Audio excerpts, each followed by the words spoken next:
Yo, what's up mga kachukol? Good morning. So, maaga tayong gumising ngayon dahil may lakad tayo. So, ang oras pala ngayon ay 4:32 ng umaga. So, samahan nyo ako. Panibagong experience sa akin at sa mga bata. May pupuntahan kaming island. So ito yung tinatawag na Santa Cruz Island. Sikat tong island na to dito sa Zamboanga City. So yun na nga, magpe-prepare lang. Magpe-prepare lang tayo ng mga lulutuin at dadaling pagkain dun sa island. So update ko kayo mamaya bago tayo umalis. Let's go! And we're here mga kachukol. Buti na lang pinagbigyan tayo ng panahon. So nandito na tayo sa Paseo. Dito yung kung saan ka magpapa-confirm na ng booking ngayon doon. So chine-check lang kung may update sa Coast Guard kung papayagan tayong tumuloy sa Santa Cruz Island. So yun, pa-register muna tayo. Let's go!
At eto na nga kami mga kachukol. Nandito na kami sa Santa Cruz Island.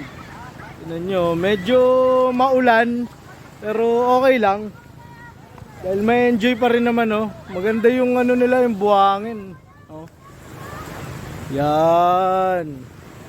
So doon I love Zamboanga. Yes.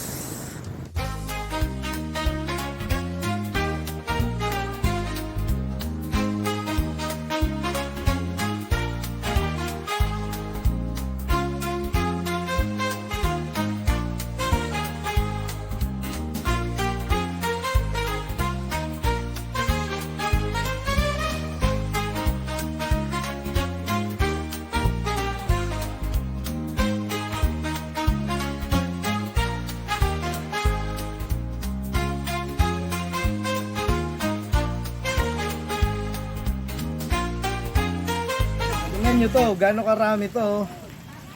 500 pesos lang dito to. Oh, fresh na fresh. Pwede pang manipit. Tingnan mo, ang dami nito, 500 pesos lang, oh. Diba? Only in Zamboanga.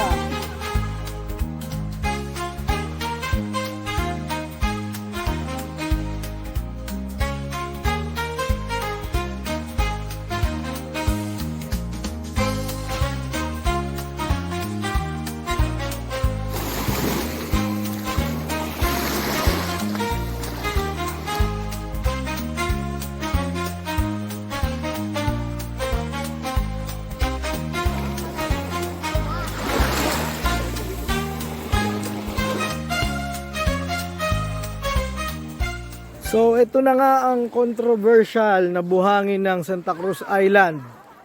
So kung tutusin, di naman talaga pink pero may konti siyang pula-pula. Gawa raw kasi ito ng mga corals na durog tapos na dala dito sa gilid ng isla. So kaya yung top view nitong island na to, lalo na kung naka-drone kayo, so makikita nyo talaga na itong kahabaan ng tabing dagat is kulay pink talaga. Kaya tinawag rin na pink sand talaga dito sa Santa Cruz Island. Yun yun!